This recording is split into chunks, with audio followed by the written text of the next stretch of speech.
Muito boa tarde, bem-vindos ao Museus e Companhia, um programa dedicado ao património em geral e especialmente aos museus, divulgando as suas coleções e atividades. Um programa premiado em 2023 pela APOM, Associação Portuguesa de Museologia, na categoria de Prémio Trabalho Jornalístico Média. Hoje estaremos à conversa com Manuel Cabral, presidente da Fundação Museu Nacional Ferroviário. Este museu conta a história de mais de 160 anos do caminho de ferro em Portugal através de uma das melhores coleções de património ferroviário da Europa, com cerca de 36 mil objetos. Uma viagem pelo tempo, desde as primeiras locomotivas a vapor até ao transporte ferroviário do futuro. Relembramos que, mensalmente, convidamos os ouvintes a conhecerem os segredos dos bastidores dos museus e, sobretudo, as pessoas que neles trabalham. O meu nome é Gonçalo Cardoso e já sabem, num dos sábados cada mês, a partir das 18 e depois na segunda-feira seguinte, teremos a reposição do programa Museus e Companhia a partir das 13 horas. Até já!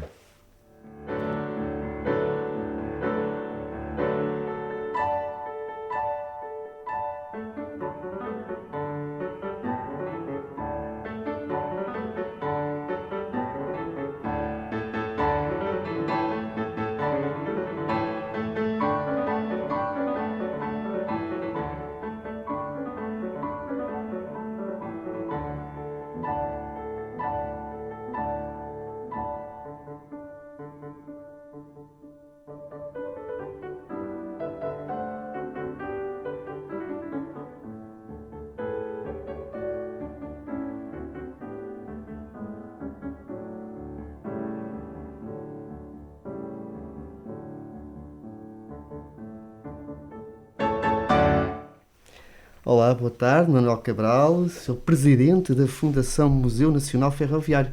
Sejas muito bem-vindo a este programa e à ABC Portugal, a Orem, e obrigado por estares aqui connosco. Muito obrigado, Gonçalo.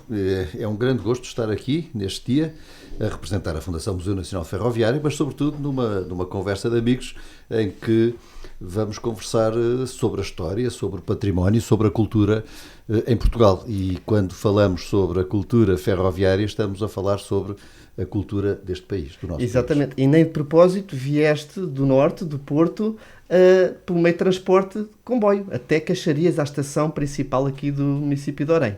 Chego de comboio, partirei de comboio. O comboio é o meu meio privilegiado de locomoção, por muitas razões. Primeiro porque é fácil, primeiro porque se pode andar a pé, porque é relativamente rápido, e depois tem outra questão, que é a questão cada vez mais importante, a sustentabilidade, porque é efetivamente cada vez mais o meio de transporte mais sustentável, comparando com todos os outros meios de transporte. Portanto, o comboio é o meio de transporte de eleição. E chegou a horas, on time, o comboio, não é? Exatamente a horas, partiu, eu apanhei o comboio nas Devesas, partiu a horas, chegou a horas, como deve ser, apesar dos constrangimentos, como obras que estão a acontecer na linha do Norte, mas apesar desses constrangimentos, chegou a horas. Muito bem, sim senhor. Também no nosso concelho, além da estação de Caxarias, temos o apiadeiro de Ceiça, Orem, e Ceiça é familiar aqui ao Manuel, não é? Já não é a primeira vez que visitas Orem. Isso é uma surpresa, não. Visitei muitas vezes em miúdo, porque efetivamente uma prima direita da minha avó materna, que era do Sul, efetivamente, casou aqui em Orem. E, portanto, há muitas ligações familiares, ainda por cima famílias muito grandes, há muitas ligações familiares que mantemos com muitas pessoas naturais, efetivamente, aqui de Orem. Portanto, Manuel, sentes-te em casa, em Orem. Naturalmente. Sim, senhor, ainda bem. Antes de falarmos propriamente do museu e do comboio, gostaríamos, e normalmente gostamos de conhecer um pouco do percurso dos nossos convidados. Portanto, já se percebeu que és do Norte, não é? Cresceste aí, estudaste aí, todo esse teu percurso. Eu sou uma mistura de várias zonas do país, mas assumidamente do Norte, efetivamente.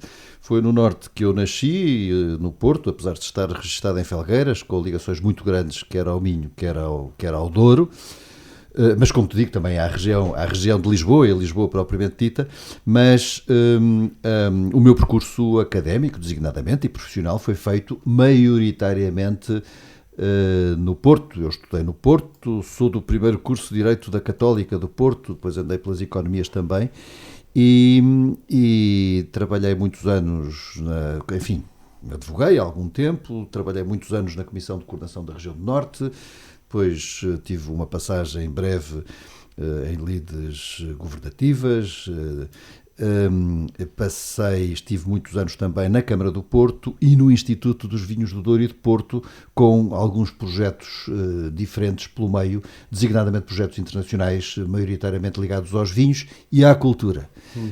Mas enfim, sou ferroviário, porque sou quadro da IP, da Infraestruturas de Portugal, e quando voltei à IP, porque já era quadro, quando voltei à IP, enfim, alguém se lembrou que eu poderia dar algum contributo para a Fundação Museu Nacional Ferroviário e, portanto, em fevereiro de 2020 fui nomeado para presidir a Fundação Museu Nacional Ferroviário e fui agora, depois da alteração dos estatutos que foram publicados, curiosamente é o Decreto-Lei 1/2023, do dia 2 de janeiro deste ano, os novos estatutos, ou melhor, os estatutos reformulados da Fundação. Os estatutos datam de 2005 e já deveriam ter sido reformulados anteriormente, foram só este ano, e depois disso já fomos, o Conselho Diretivo já foi nomeado para um novo mandato de 5 anos. Isto durante este ano, todos nós estamos em novo mandato. Portanto, a tua primeira ligação mais direta aos museus foi neste período do Museu Ferroviário, ou já tinhas tido outro contato?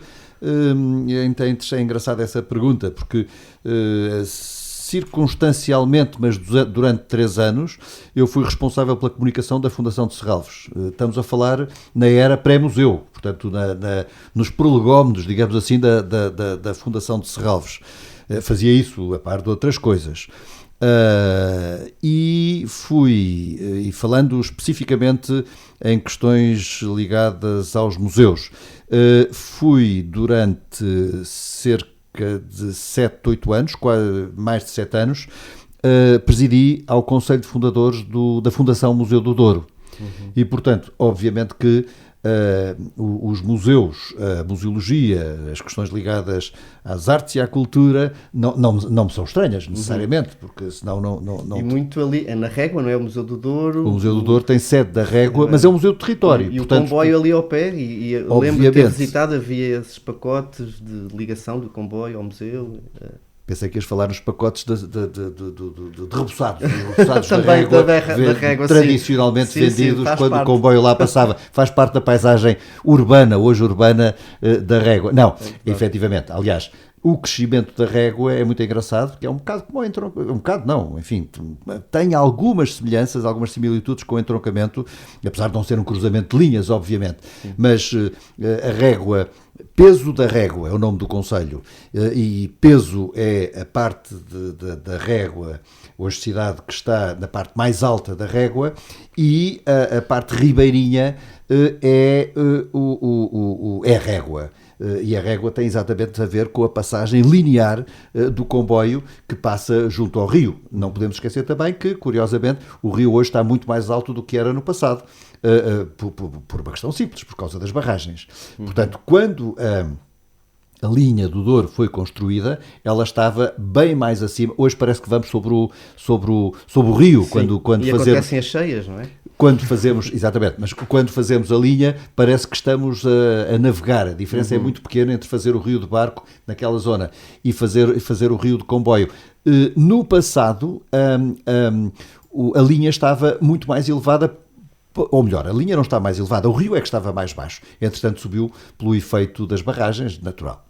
Portanto, aí o comboio como motor de desenvolvimento de uma localidade, não é? Aí da Régua, assim como o comboio sempre teve esse papel em termos destes tempos imemoriais. O comboio teve esse papel de aproximar as populações, tornar o país mais pequeno, figurativamente, bem entendido, tornar o país mais pequeno. Porquê? Porque se fazem percursos de uma forma mais segura e mais rápida. E, portanto, se falarmos, por exemplo, no Douro Superior, aliás, estamos a falar no Douro, se falarmos na Ferreirinha, na Célebre Quinta do Valmião, ela foi comprada e foi desenvolvida ainda em vida da Ferreirinha, mais ou menos na mesma altura em que lá chegou o comboio. Se não fosse o comboio, não havia maneira de desenvolver aquela zona em termos vitícolas, que sempre foi a grande riqueza do Douro. Portanto, é o comboio que permite o desenvolvimento daquilo que é hoje uma das 3 sub-regiões do Douro, que é o Douro Superior.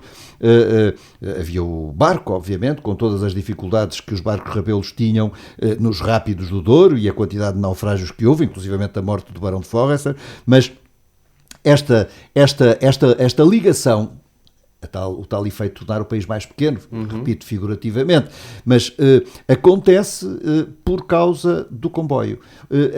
Não se produzia praticamente vinha no Douro Superior, passou a produzir-se depois da chegada do comboio. Há aqui coincidências também, mas hoje é uma das 3 e importantíssima sub-regiões do Douro vinheteiro, património da humanidade. Sim, força. Não, era a propósito ainda do Museu do Douro. O Museu do Douro é um museu polinucleado que tem, enfim, quase 2 dezenas de polos distribuídos pela região do Douro, e, portanto, há essa interação. De certa maneira, iremos falar nisso com certeza, como acontece com o Museu Nacional Ferroviário, que, sendo um museu central, digamos assim, do país, estando localizado a sua sede no entroncamento, mas também é polinucleado. Mas isso... Vamos falar, entretanto. Mas recuando um pouco atrás, museus na infância. Visitavas museus na infância? Lembras-te qual foi o primeiro museu? Sim, eu imagino, não, eu tenho a certeza, quase a certeza, não sei se terá ido da mais terra infância, da qual não tenho memória, mas o Museu Nacional Soares dos Reis, por uma razão simples. 2 das irmãs do meu pai, sobretudo uma, Madalena Cabral, foram as introdutoras do ensino artístico nos museus. Estamos a falar nos anos 60, no princípio dos anos 60. E isso aconteceu, começou no Museu Nacional de Arte Antiga, onde ela trabalhava, e depois estendeu-se, eu penso que foram os 2 primeiros, e depois estendeu-se com outra irmã dela, irmãs do meu pai, ao Museu Nacional Soares dos Reis. Portanto, eu e os meus primos, enfim, meu pai eram muitos irmãos, teremos feito parte das primeiras turmas que houve em Portugal nos museus, como digo, primeiro no Museu da Arte Antiga e depois do Soares dos Reis. Eu ainda não andava na escola primária e já estava nessas lides, que eram a pintura livre, que era a educação para as artes, não sei se era assim que se chamava, mas era a educação para as artes, em que havia turmas, não eram propriamente cursos, nem turmas, mas eram hoje chamar-se-ia talvez atividades de tempos livres, portanto isto vai evoluindo, a própria linguagem, em que nós inscrevíamos, os pais inscreviam os miúdos, estamos a falar de muito pequenos, iam para o museu e estavam com outros miúdos, com a atenção, com a orientação de professoras, na altura, de pessoas que estavam ligadas às artes, e não só pintávamos a manta, com certeza, fazíamos pintura, tínhamos tudo à disposição, papéis, tintas, lápis, guaches, os mais variados materiais de pintura. E fazíamos muitas visitas aos museus, quer dizer, levavam-nos a ver, lembro-me de estar sentado, e na altura não era vulgar, mas de estarmos todos sentados no chão e de ouvirmos histórias, o desenvolvimento de histórias sobre episódios. O que eram episódios? Eram cenas pintadas, cenas dos quadros, e o Museu Soares dos Reis tem muito Silva Porto, muita pousão, portanto muita paisagem, muito figurativo, e depois éramos, para além de sermos alertados, de nos ser chamada a atenção de uma forma especial, e estamos a falar de miúdos de 4, 5, 6 anos, de nos ser chamada a atenção para determinadas coisas, determinada forma de representação, de expor uma determinada cena, de distribuir uma determinada cena ou uma determinada paisagem numa tela, portanto, numa representação espacial. E depois éramos lançados às feras. Tens aí papel, tens aí tintas, faz o que quiseres. Com exposições e tudo. Eu ainda guardo e vejo de vez em quando com algum gosto e com alguma graça os pequenos catálogos, mas catálogos comparativamente com os catálogos que se faziam na época. Hoje em dia é que se fazem catálogos, enfim, com outro peso, mas comparativamente com os catálogos que se faziam na época para exposições, que eram interessantes, já tinham alguma força. Com o quê? Com o resultado das pinturas dos miúdos destas idades. Portanto, educar para a arte, que é muito importante. Exatamente. Eu tive a sorte de passar por isso no início desse projeto em Portugal. Quer dizer, e nesse magnífico espaço que era o Palácio das Carrancas, não é? Dos Carrancas, exatamente. Carrancas, portanto, do Museu Nacional Exatamente. Bom, Museu Nacional Ferroviário, desde fevereiro de 2020, como disseste há pouco, como é que encaraste este novo e grande desafio? O facto de ser o Museu Nacional, o termo nacional, assusta, aumenta a responsabilidade? Eu acho que para qualquer função a responsabilidade está lá. Não é preciso um termo, seja nacional ou outro qualquer, para aumentar a responsabilidade. A responsabilidade tem sempre de estar. Mas, efetivamente, do que estamos a falar é do museu, mas é mais do que isso. É da fundação, que é a proprietária e a gestora do museu. Vamos, se calhar vale a pena historiar um bocadinho como é que as coisas aconteceram. Enfim, há que dizer, eu acho que quase como pressuposto, há que dizer que Portugal tem um material ferroviário de primeira linha. Nós temos muito bom material ferroviário, por uma razão que se explica, ou por razões que se explicam facilmente. Nós não tivemos intervenções muito fortes nas duas guerras mundiais. Nós não tivemos uma guerra civil fratricida e destruidora como a Guerra Civil de Espanha ou agora a guerra da Ucrânia, por exemplo, em que, está-se a ver, a ferrovia era alvo de destruição. Transporte de pessoas, transporte de bens, portanto, de mercadorias, de tropas, de material militar, tudo isso.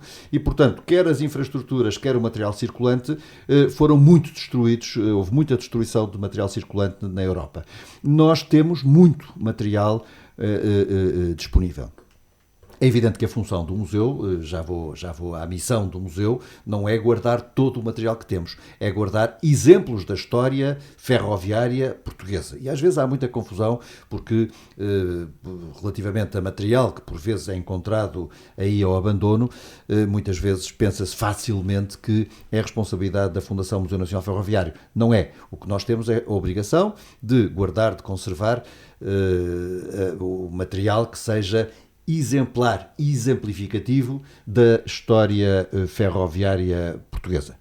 E, portanto, houve um senhor que, aliás, o seu nome está no título da Fundação. A Fundação continua a chamar-se Fundação Museu Nacional Ferroviário Armando Ginestal Machado, portanto, o engenheiro Armando Ginestal Machado, um quadro da CP, que durante muitos anos andou preocupado, se calhar a maior parte das pessoas não se preocupava com isto, andou preocupado com isto, que é exatamente vamos preservar o material que há enquanto é tempo, que isso é uma coisa que nós, em muitas áreas, gostaríamos de ter muitos senhores Armando Ginestais Machado pelo país e pelas várias áreas. Bom, ele fez isso relativamente aos comboios, com o apoio da CP, foi guardando em várias áreas, em várias zonas do país, o material que ia considerando relevante e que estava disponível, algum mais abandonado do que outro, em estados diferentes de conservação, e depois de algum debate foi politicamente tomada a decisão de constituir uma fundação e de localizar o Museu Nacional Ferroviário no entroncamento. O entroncamento, porquê? Basicamente por duas razões, porque está no centro do país, quase o centro geográfico do país, e depois o próprio nome do concelho, hoje concelho e cidade, o próprio nome do concelho deriva do cruzamento de duas linhas ferroviárias, portanto não há outro caso no país, apesar do que eu disse há bocado em relação à régua, ao peso da régua, mas não, enfim, é uma questão completamente diferente. O entroncamento é uma cidade ferroviária por natureza, até porque depois lá, por esta razão também, localizaram-se muitas infraestruturas ligadas à ferrovia. Foi destacado um terreno que passou a ser propriedade da Fundação, é um terreno de 4,5 hectares, portanto temos um espaço muito grande, enfim, não vou descrevê-lo aqui. O nosso site Museu Nacional Ferroviário, o FMNF, podem colher muita informação e gostava de voltar a isso mais tarde, se achares bem. Mas, de facto, como estava a dizer, em 2005 foi criada a Fundação Museu Nacional Ferroviário, e em 2015 foi fundado o museu, ou refundado, ou recriado na sua nova formulação. Já lá voltarei. Gostava de dizer em relação à fundação que é uma fundação também, há bocado fiz a referência, polinucleada, porque nós temos a nossa sede nestes tais 4,5 hectares no entroncamento, mas depois temos núcleos ferroviários espalhados pelo país, desde Bragança...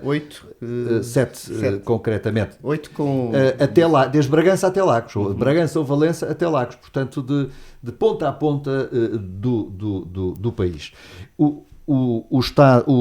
Estes núcleos são geridos com as câmaras municipais respectivas e estão em estádios de desenvolvimento muito diversos, uns abertos e muito contemporâneos até na sua forma de exposição, na exposição, outros menos e outros nem sequer estão abertos e estamos em negociações. Portanto, é uma gestão partilhada com as câmaras municipais. Com as câmaras municipais. Exatamente. Onde se situam esses núcleos. Portanto, temos uma ligação muito estreita com as câmaras municipais. Não, e posso dizer, eu acho que isto vale a pena dar nota, nós... enfim, não ia identificar, mas posso identificar entre os polos de Valença, de Lagos, de Massinhata, de Lousado e a sede do museu, porque temos também lá obras em desenvolvimento. Nós temos projetos que não estão a avançar, mas temos projetos que estamos a discutir com os presidentes da Câmara de valor muito, muito elevado. Não sabemos exatamente o valor, mas claramente acima dos 4, 5 milhões de euros. Portanto, tudo isto tem os seus tempos de maturação, os seus tempos de diálogo, os seus tempos de decisão, mas estamos neste processo em curso de um trabalho muito acentuado. Isto no sentido de, efetivamente, termos uma rede. Todos eles têm... Todo o material que está nos diferentes núcleos faz parte da coleção nacional, mas está ligada aos núcleos. E temos muito cuidado, designadamente os nossos colaboradores, mas todos nós, temos muito cuidado de que o que está em cada núcleo tenha a ver com aquela linha.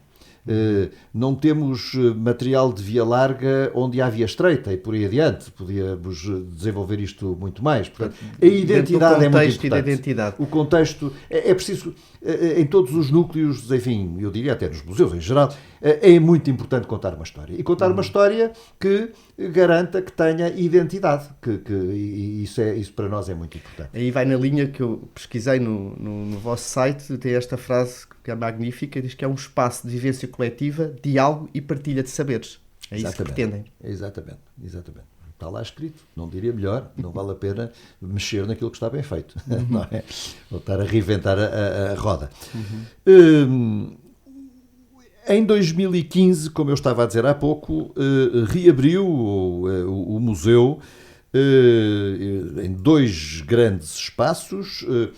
Repara, nós temos 4,5 hectares, como eu diria, no entroncamento, e só dentro do museu temos 19 linhas, portanto, linhas ferroviárias, o que dá nota da dimensão e da importância e da dinâmica que o próprio museu tem. Temos um espaço que é o antigo armazém de víveres, portanto era o polo de abastecimento de toda a comunidade ferroviária, que era muito grande do entroncamento, e ali à volta o armazém de víveres está hoje com digamos, com as pequenas peças, o princípio, o vapor, mas as pequenas peças, e depois no outro espaço temos as grandes peças, desde as... Sim, vamos só aqui fazer uma próxima paragem, também para momentos comerciais, já voltamos à conversa, então, do Museu Nacional Ferroviário. Vamos lá, então, até já. ABC Portugal 92.3 FM. É muito melhor.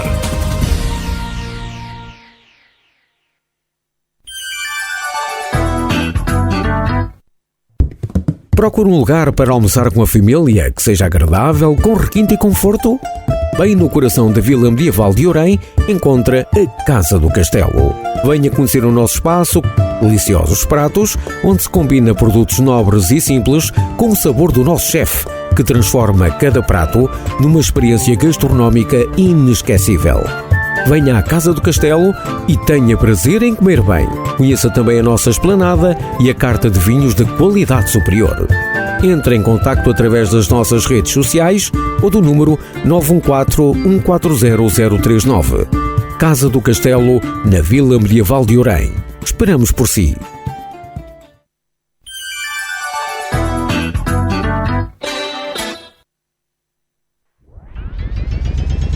ABC Portugal 92.3 FM. E voltamos ao Museus e Companhia, à conversa com Manuel Cabral, presidente da Fundação Museu Nacional Ferroviário. E a próxima estação é a estação do entroncamento, onde está o Museu Nacional Ferroviário, que estávamos precisamente a falar dele e do que se pode visitar. Vamos continuar essa visita ao comboio? Chegamos à estação do entroncamento, saímos e vamos diretamente a pé, são não mais de 200 metros, para a entrada do museu.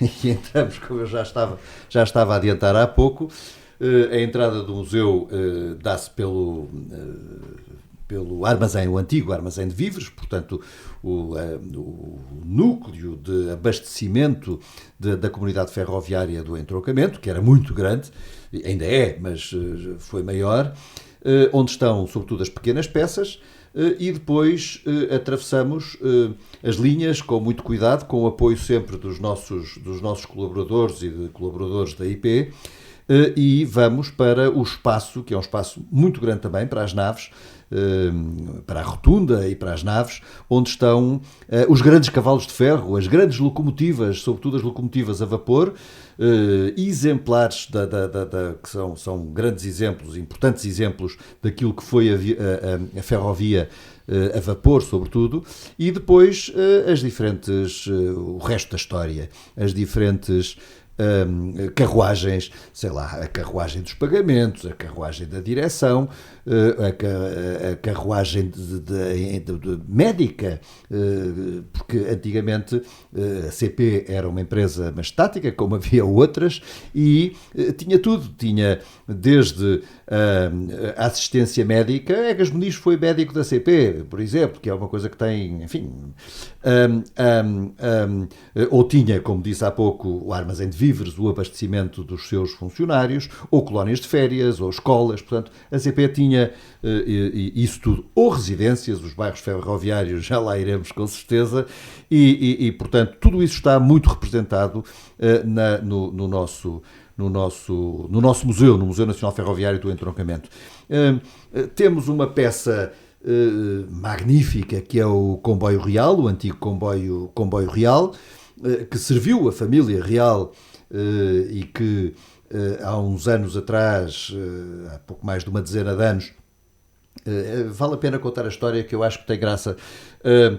Na Holanda, julgo que em Utrecht, resolveram fazer uma exposição sobre comboios reais.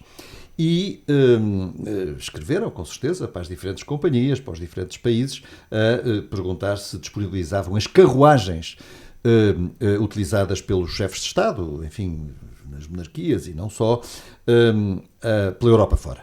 E nós teremos organizado, eu não tinha nenhuma responsabilidade na altura, teremos organizado um dossiê bem feito, seguramente, com o nosso comboio real. O nosso comboio real tem uma locomotiva específica, aliás, chamada Dom Luís, tem um tandem de abastecimento à locomotiva e depois tem várias carruagens, sendo que nós lá no museu temos 3. Enviamos o dossiê e eles perguntaram-nos, mas nós só queremos as carruagens, só as carruagens é que eram usadas pelos reis. Não, nós somos um país, enfim, somos o país que somos, mas o nosso comboio era completo, tínhamos inclusivamente, porque normalmente o que é que acontecia? As carruagens de chefes de Estado e reais eram acopladas a comboios normais ou a locomotivas ditas normais. E nós não, tínhamos uma carruagem e o tandem dedicado ao comboio real. E que fazia sobretudo o percurso da margem sul até Vila Viçosa.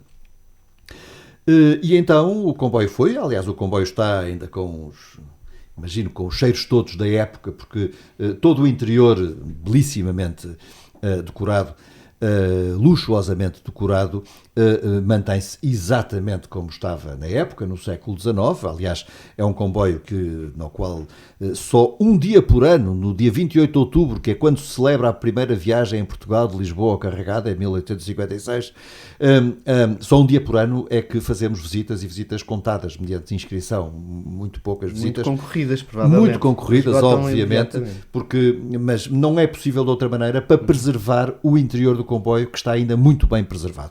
De resto, o comboio foi feita uma ala dedicada ao comboio real e é possível ver lá para dentro, não tudo, obviamente, nem como se atrás. E o que é que aconteceu voltando à Holanda?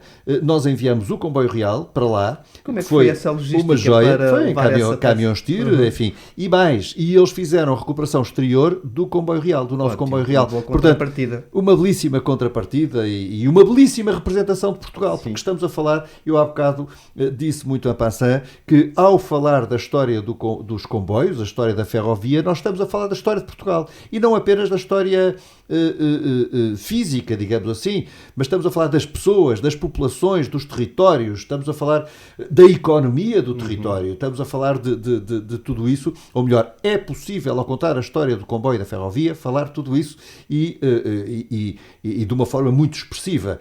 Estou-me a lembrar dos repousados da Régua, das senhoras que costumam percorrer as carruagens. Exatamente. Em São Bento, até no comboio, as Exatamente. pessoas a vender repousados da Régua. Exatamente. É um bom exemplo vivo.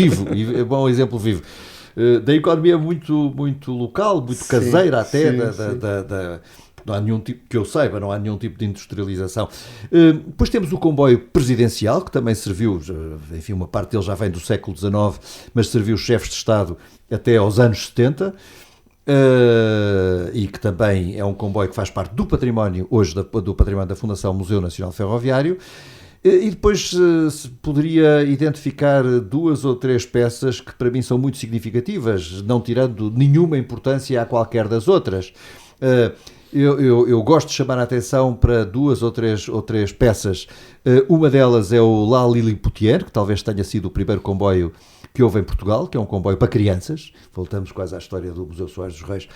Foi um comboio que foi dado pelo rei Luís Filipe, que era padrinho do nosso rei Dom Luís, e deu aos infantes, na altura, que viviam maioritariamente no Palácio das Necessidades, e mandou-lhes um comboio, um pequeno comboio à dimensão das crianças, e foi montada uma linha de caminho de ferro dedicada para os miúdos, os infantes, brincarem no Palácio das Necessidades. Mais tarde, este comboio, que hoje está em depósito no Museu Nacional Ferroviário, mas pertence ao Museu de Lisboa, pode ser visto no entroncamento, no Museu Nacional Ferroviário. Este comboio foi depois doado pela família real à cidade de Lisboa e foi montada uma linha no passeio público, ali acima da zona dos restauradores, foi montada uma linha, portanto, aí sim estava ao serviço público das crianças de Lisboa, pelo menos das que podiam.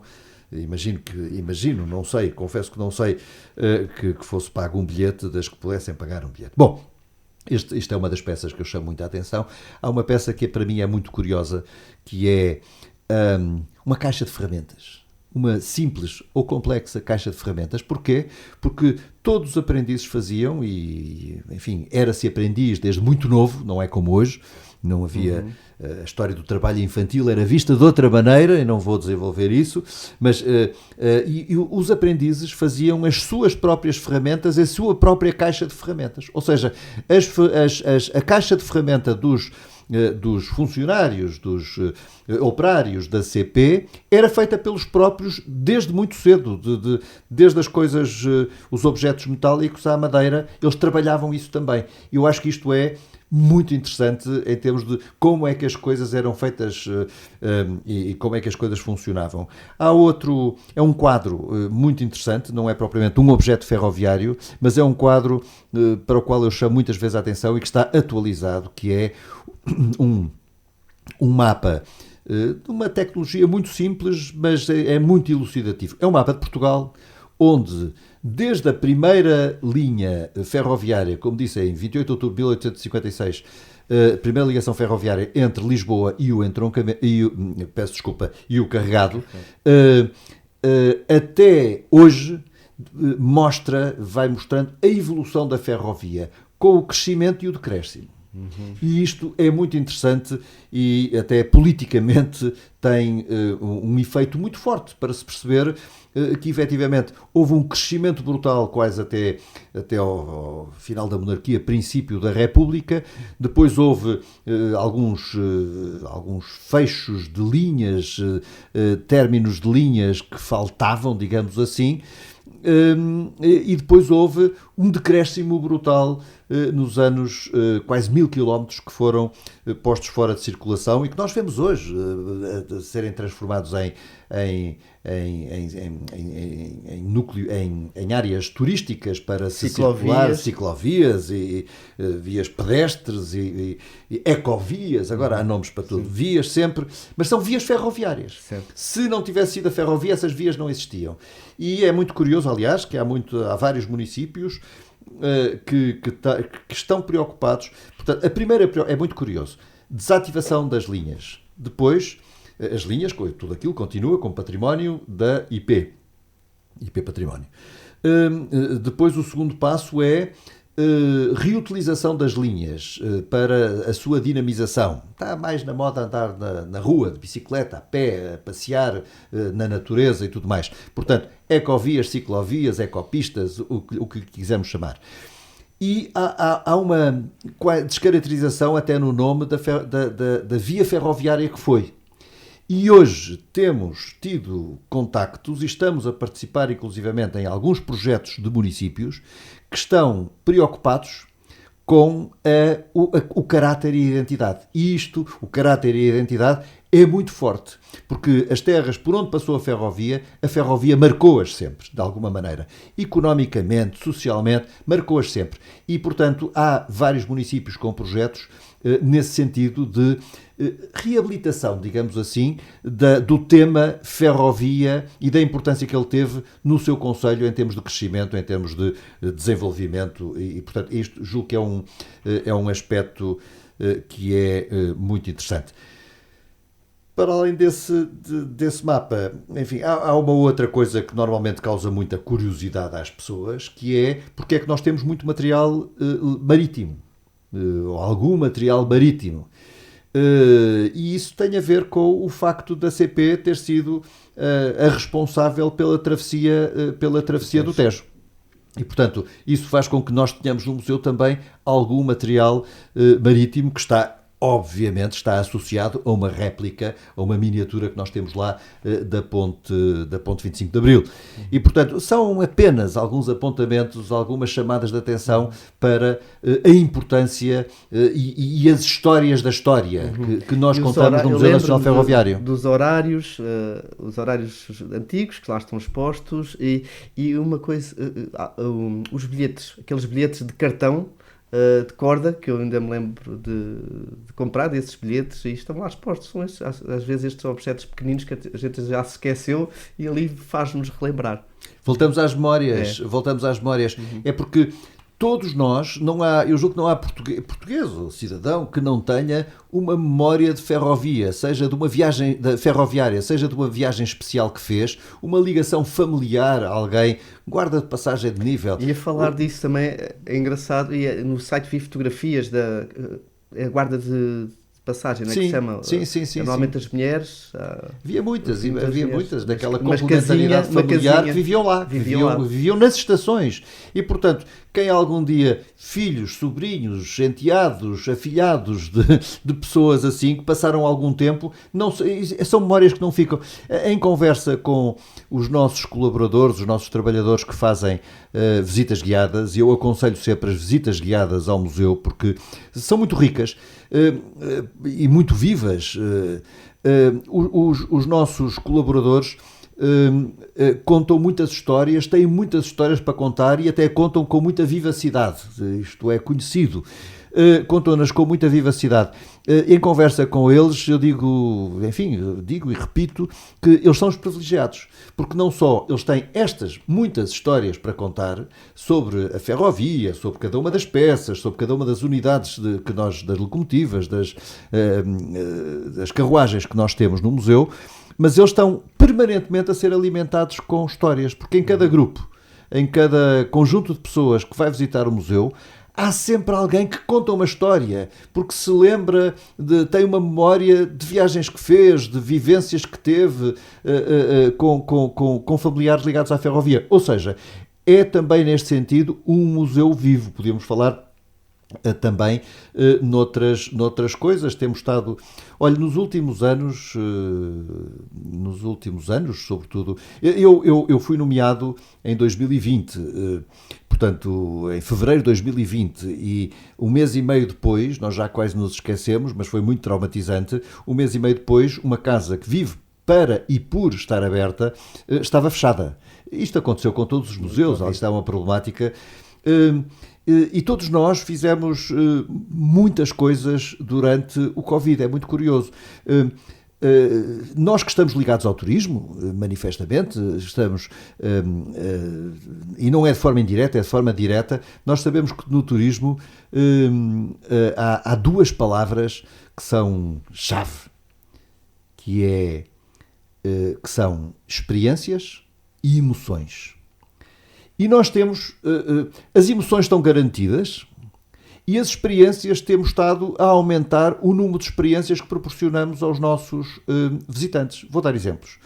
Temos vindo a abrir, aliás, temos aumentado o espaço expositivo desde 2020, 2021, temos aumentado muito o espaço expositivo, isto com uma equipa muito pequena. A nossa sorte é que nós temos colaboradores, trabalhadores, que são muito pequena e cada vez mais pequena, que são muito dedicados, muito empenhados, enfim, utilizando a expressão mais comum para isto, que é vestem a camisola. Mas vestem a camisola e ficas ali colado ao corpo. Quase não se distingue a pele da camisola. Portanto, o Museu Nacional Ferroviário, o mundo ferroviário é muito forte para os nossos colaboradores de todas as áreas. Está muito ligado à comunidade. A comunidade revê-se completamente naquele museu e participa. Sobretudo num concelho, mas quer dizer, nós estamos abertos ao mundo, não é? Mas sobretudo num concelho que é ferroviário. É entroncamento, não podia ser mais ferroviário. E com os bairros ferroviários. Com os bairros ferroviários, mas deixa-me só dar nota das experiências, Gonçalo. Sim. Temos hoje 2 simuladores, a caminho de 3 simuladores de condução ferroviária, que são, passando a quase contradição, são simuladores reais. Eram os simuladores que eram utilizados pela CP para formar os seus condutores, os seus maquinistas. Ou seja, é possível hoje, por inscrição, mediante inscrição, naturalmente, que tem de ser acompanhado, as pessoas terem essa experiência que é simular a condução de um comboio. Ali, uma condução, eu diria, quase real. Ou temos o mini comboio, que é uma coisa que todas as pessoas gostam, e temos vindo a sinalizar o percurso do mini comboio, que não existia, a sinalização do mini comboio. Enfim, abrimos outras salas, ou seja, temos esta preocupação. Temos vindo a construir, literalmente, a abrir novos espaços, como já disse, e a construir plataformas para as pessoas poderem aceder, os nossos visitantes poderem aceder, olhar para as carruagens ao interior das quais elas não podem aceder. por um lado para subir para as carruagens e por outro lado para olhar para dentro, porque há algumas carruagens, dei o exemplo do comboio real, mas há outras que não é possível aceder ao interior das carruagens. O presidencial pode visitar-se. Sim, o presidencial passa-se pelo interior. E, enfim, eu não sei exatamente os números, mas quer dizer, sobravam os dedos de uma mão há 3 anos atrás para o número de plataformas que temos e hoje temos mais de 15. Portanto, isto mostra que temos também essa preocupação de colocar, quase literalmente, as pessoas, os nossos visitantes, cada vez mais próximo, mais dentro, passando o mau português, das unidades que nós temos no Museu Nacional Ferroviário. E depois também temos de experiências. De certa maneira temos as visitas, que também é uma coisa nova em termos de experiências. As visitas aos bairros ferroviários, que eu sei que de alguém que na próxima semana, julgo eu, que já está inscrito para uma dessas visitas. Sábado a 8, lá estarei, com todo o interesse, sim. Não, mas vais ver que é efetivamente um belíssimo complemento, porque é muito interessante perceber sociologicamente como é que se organizavam empresas como a CP, havia outras, com o bairro operário, com o bairro dos técnicos intermédios, com o bairro dos técnicos superiores, enfim, havia efetivamente, isto nota-se, vê-se, lê-se, se quiser, ao fazer essas visitas aos bairros ferroviários. São visitas que têm uma introdução, muitas vezes até feita por pessoas da IP ou da CP,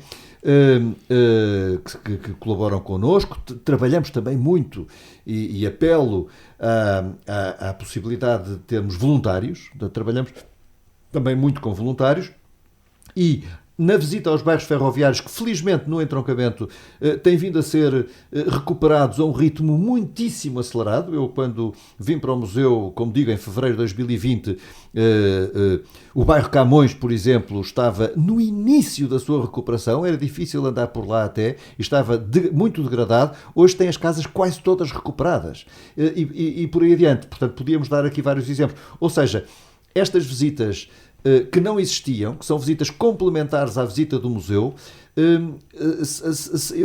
complementares, mas, enfim, que com elas percebe-se melhor, não apenas através do que nós podemos ler nos painéis ou ver naquilo que está no museu, percebe-se melhor ao olhar para as casas e com as explicações que nos são dadas, como é que era a vida de uma empresa brutal e tão importante para o país, como era a CP, como eram as empresas ferroviárias para a generalidade dos países que têm a ferrovia mais desenvolvida. E também, o museu também procura refletir sobre o futuro dos comboios em Portugal ou no mundo? Bela questão, não vou dizer como aos políticos, que é ainda bem que me colocas essa questão, mas bela questão porque, primeiro, já agora dou uma nota que não é exatamente a responder à pergunta, mas dou uma nota que também me parece importante. Dentro daquilo que nós que fizemos desde a pandemia, em que tivemos de nos desdobrar para fazer outras coisas e as pessoas foram aderiram muito a essa possibilidade de desenvolverem outros projetos e de fazerem outras coisas, mas havia uma coisa nos museus, todos nós sabemos isso, o museu não gostava muito de mostrar as peças. Para que é que eu vou mostrar a peça com muito detalhe? Se eu a mostro, depois as pessoas não vêm cá. Havia muito este raciocínio nas pessoas dos museus, nós sabemos bem isso. E quando nós somos obrigados a fechar, foi necessário fazer exatamente o contrário. Se eu não me mostro, eu perco até os meus clientes ou visitantes mais fiéis. E, portanto, desenvolveu-se muito trabalho em termos de visitas virtuais e fomos pioneiros num conjunto de coisas. Visitas virtuais, as pessoas, os nossos colaboradores fazerem pequenos filmes sobre as suas peças preferidas ou nós temos oficinas também sobre a recuperação de peças, como é que estamos a recuperar um relógio ferroviário, como é que estamos a recuperar um móvel, como é que estamos a recuperar uma locomotiva. Nestas dimensões tão diversas, foram feitas dezenas de mais de 50 pequenos filmes a mostrar como é que nós trabalhamos, ou a sensibilidade dos nossos colaboradores relativamente às diferentes peças. E, repito, as visitas virtuais, no qual tivemos apoios, obviamente, nas quais nós fomos pioneiros em várias coisas e ainda hoje, mesmo em termos nacionais e internacionais. A questão que estavas a colocar, não me esqueci dela. Eu costumo dizer que nós somos um museu Nacional, E, normalmente, as pessoas olham para os museus como algo que apenas olha para o passado. Nós não queremos isso. Nós somos, e eu digo isso sempre que posso, portanto, isto é uma oportunidade para o repetir.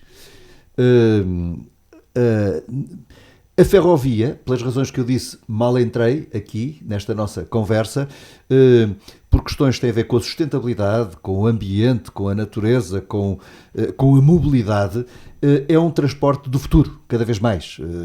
Enfim, podia alegar aqui uma série de acordos internacionais ou deliberações ou decisões da Comissão Europeia a propósito de proibir, enfim, tentativamente para já, mas em termos de objetivos isso já existe, proibir voos de distâncias até 500 km, é o que se tem vindo a falar.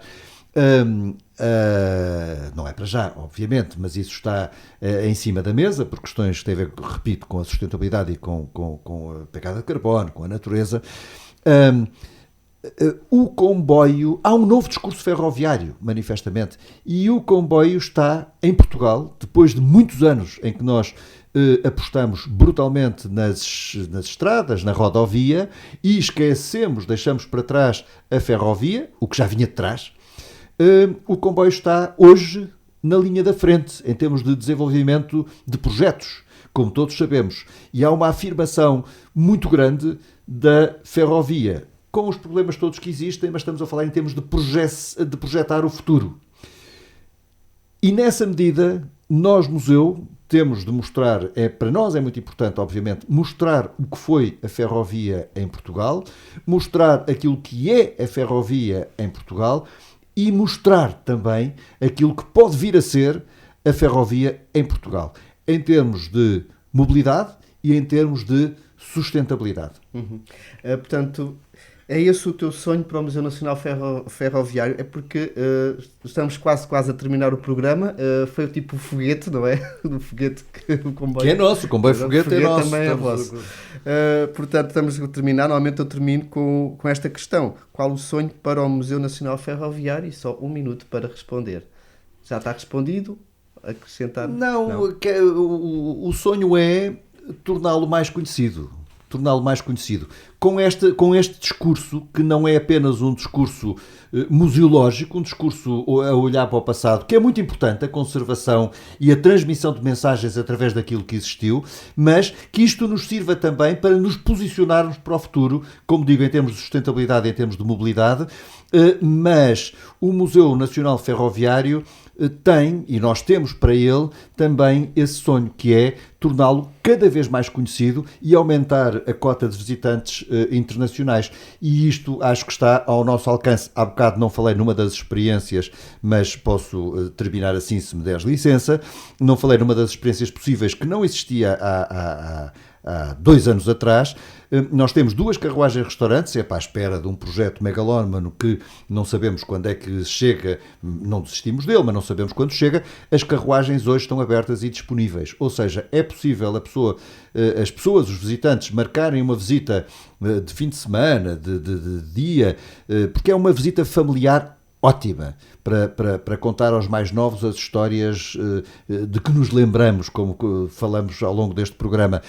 E as pessoas podem levar a sua lancheira ou mesmo encomendar o seu almoço e almoçar dentro de uma carruagem que foram apetrechadas até com micro-ondas, tem ar-condicionado, que de preferência é preferível não ligar, obviamente, e temos também os nossos jardins disponíveis para isso num espaço magnífico. Ou seja, acho que terminamos com chave de ouro, que é com o convite para que as pessoas visitem em família e que inclusivamente vão lá tomar a sua refeição, para que todos os portugueses visitem o Museu Nacional Ferroviário. Não podemos só pensar que ele existe, que um dia vou lá. É preciso marcar essa viagem de preferência de comboio, mas é muito fácil chegar lá de qualquer meio de transporte. Muito obrigado, Manuel Cabral, por teres vindo aqui partilhar o teu conhecimento e experiências. E foi muito bom realmente ter-te aqui no programa. Parabéns pelo teu trabalho, para toda a equipa, o trabalho da equipa, e uma boa viagem de regresso ao Porto, de comboio, pela linha do Norte, a partir da estação de Caxarias, portanto até Campanhã. Um grande abraço museológico, ou seja, um abraço que se conserva. Muito obrigado. Um abraço também, um abraço desses. Caros ouvintes, despedimos por hoje e visitem logo que possam este maravilhoso Museu Nacional Ferroviário. Certamente que vão gostar de explorar e descobrir os seus tesouros que tão bem conserva. Já sabem, Museus e Companhia conta com o patrocínio do restaurante Casa do Castelo, em Orém. Escute e divulgue este programa da ABC Portugal 92.3 FM. Obrigado e até para um mês que vem.